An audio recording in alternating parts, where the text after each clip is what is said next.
so you're working with the mob, you're editing for them, and this is prior to Avalanche showing his face. Yeah, I worked for them when the three of them would meet up, and Ava would just be somewhere in Virginia because he can't show his face. Because he can't show his face. Yeah. I think a lot of it came from because he was a college student and was like, I think he was a track runner. Yeah, he wasn't allowed to show his face. Yeah, he wasn't allowed to show his face, which kind of made it even funnier. Not gonna lie. And he kept. I remember the days when he would tweet out like, "Yo, you guys don't know this, but I'm black," and everyone would be like, "No, you're not." The Justin Timberlake photo throws it off There's every a time. Justin Timberlake profile picture.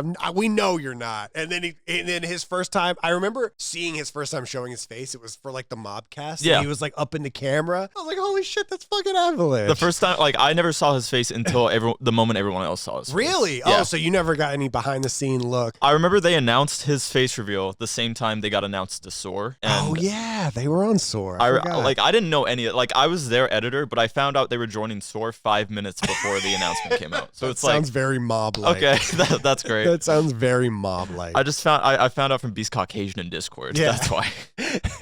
So so what happens when they join Thieves? Like where are you in all of that? When they joined Thieves, it was the same week that Anaheim 2019 was happening, and I have never met anyone on Twitter before. I was just someone who would tweet anything I thought was funny, whether that was a meme or just something cringy. Yeah, I think they announced it on like June 14th, and then June 16th, I met all of them for the first time, and I was still their editor, so it was a cool JHB's here, this is sick. And I got to meet a lot of the mob community guys, like a few names that I can't think of off the top of my head. I Purple, do you know who that is? Yeah, like him and Scobes and just a bunch of other people that I'm familiar with. It was a great day for me. Yeah, Twitter back in the day, man. I also, fun fact, not fun, but whatever. I threw up before I met them in the bath. That's how nervous I was. You were so nervous to meet the mob. Yeah. That you threw up. I don't think anyone's ever said that sentence before. That sounds very JHB. I don't know. Very JHB. I was so like the idea of meeting creators, like Twitter people. I can kind of get used to. Yeah, like you're someone from the internet, and my parents said don't meet people from the internet, but you'll be fine. Yeah. But these creators are people that I watch and look up to, and so I'm shaking thinking about it. You know what I mean?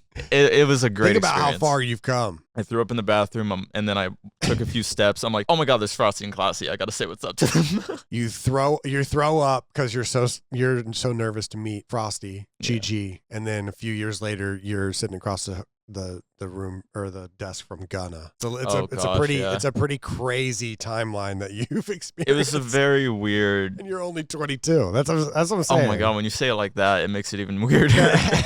That's a pretty crazy time. But just to get back to it, like you grow up in this scene. Yeah. And so you said there are creators that kind of took it upon themselves to like look after you in that sense. Yeah. Because you never, from my understanding, you didn't experience dorm room life in college or frat house type vibes, and so you're growing up with creators. Drinking wasn't really my thing either. Yeah, which I know it's kind of ironic to say now. I'm gonna take a sip for that one. Yeah, I don't know. I think I didn't even get a license until I was 19 either, so I would Uber to these like parties, which made it kind of like even funnier because like I had the opportunity to drink if I wanted to. Yeah, of course. But I'm not going to drink. And probably more. It's in LA, so there's probably more than just drinks all around. Yeah, I think a few years ago, whenever the Optic was trying to incorporate the old NV creators and bring them onto Optic, it ended up not working out, but it was a good attempt. So we're all at the LA house with like it was like the Botez sisters, Minx, Botez, and Miko. And they were having like a party there. So we were at the party. And there's so many people there, but you walk up and you're like, hey. And then it's just me and you just sit there because I felt like I was too old to really like start drinking because everybody's like 25 and I'm like 30 at the time. I get that. And I'm like, I'm a little too old and you weren't drinking either. So me and you were just talking about the most random shit at this party where everyone's blasted. Dude, it was pure vibes. So if you remember it that well, then that's how you know. It seems like whoever you think took it upon themselves to help you in this scene and grow up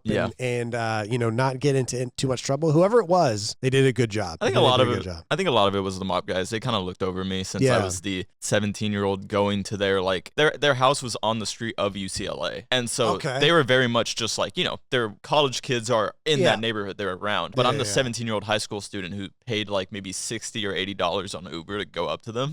Holy shit. But I loved it. It felt like a completely different world than what I was used to, because it's like, it's nothing to do with like high school or just like, it was weird. I couldn't even process it. So are you 16 when you start editing for them? I think I was 16 when Frosty asked me if he wanted.